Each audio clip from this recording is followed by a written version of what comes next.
Hello, listeners. I'm Francelina, and we're back with another episode diving into some historical mysteries. Today, we're exploring the Old City Jail in Charleston, one of the most haunted places in the United States. And I'm not alone. I have Jessica and Armindo with me. Hi, everyone. I'm Jessica, and I'm super excited to talk about the Old City Jail. I love ghost stories, and this place is full of them. And I'm Armindo. Besides ghost stories, I also love seeing how these haunted spots become major tourist attractions. The Old City Jail is a perfect example of that. Are you ready to dive into Charleston's spooky history? Definitely. Let's start by talking a little about the history of the jail and how it earned its haunted reputation. So, to kick things off, the Old City Jail was built in 1802 and operated for over 130 years. It housed everyone from common criminals to prisoners of war and even notorious figures. The conditions were horrible: overcrowding, disease, and even executions. Just imagine the kind of energy that would leave behind in a place. Yeah, and these conditions alone create a really eerie vibe. People say many of these souls suffered so much there that their spirits are still trapped inside. It's easy to see why this place became known for its hauntings. And the most famous figure associated with the jail has to be Lavinia Fisher, right? The first female serial killer in the US, or at least that's what they say. Her story alone is enough to make anyone shudder. Exactly, Armindo. Her story is truly chilling. She and her husband, John Fisher, were accused of murdering guests at their inn.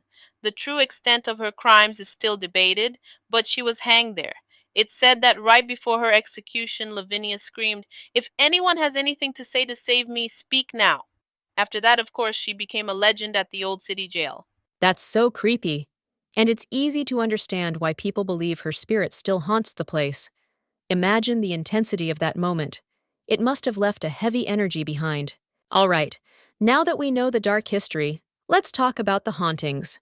The ghost stories surrounding the old city jail are seriously spine chilling. People swear they see Lavinia Fisher's ghost roaming the halls. Yeah, and it's not just her. There are so many reports of apparitions and strange whispers. Some visitors claim they hear footsteps when no one's around, and others feel a presence watching them. Tour guides have shared some eerie stories too. I read about one guide who said they saw a hooded figure in one of the second floor windows, and they were alone at the time. Imagine the shock. Oh my god, that's terrifying. Another story I heard was about a group who was using recording equipment, and suddenly everything just stopped working. They only got it to work again after leaving the building. It was as if something didn't want them to record inside. It's fascinating how these stories have persisted over the years. Of course, there's always that question: are they just legends? Or are these spirits really still there? Well, considering the amount of reports and the tragic history of the place, I can totally buy it. It's no wonder people say the old city jail is one of the most haunted places in the US. It's interesting how the jail's haunted reputation has turned it into a major tourist attraction. Today, a lot of people visit just to get that thrill of being in such a haunted place, face to face with the history and maybe even the ghosts. Exactly! People don't just want to learn the history, they want to have a supernatural experience. And I think the old city jail definitely delivers on that. It's like the place connects you to a different time, where every wall tells a story. And Charleston itself has that historical vibe, full of legends.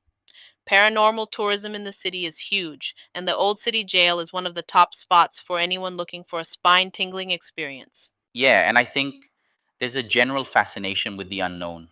Like, do these ghosts really exist? Is there something in that place? Or is it just our imaginations? In the end, I think a lot of people go there searching for answers to those questions. For sure! I'd definitely go with a lot of curiosity. And if I felt something while I was there, I'd find it even more fascinating. Well, that's it for our exploration of the Old City Jail. Before we wrap up, I'd love to know, do you think this place is really haunted? You know, I do believe it's haunted. It's hard to ignore all the stories that surround the place. Even if not everything is true, I think where there's smoke, there's fire. I agree. There's definitely something there. For me, the fascination goes beyond the history. It's about connecting with the past in a unique way. And if there's an if in the air, it's worth exploring. Great. I think we all agree there's more to the Old City Jail than just its history. And who knows? Maybe one day we'll find the courage to visit. Definitely. And for our listeners, send us your own supernatural stories, especially if you've been to haunted places like the old city jail. We'd love to hear them. And don't forget to share this episode with anyone who loves mysteries and ghost stories. Until next time. Thanks for listening, everyone. We hope you enjoyed exploring the spooky side of Charleston with us.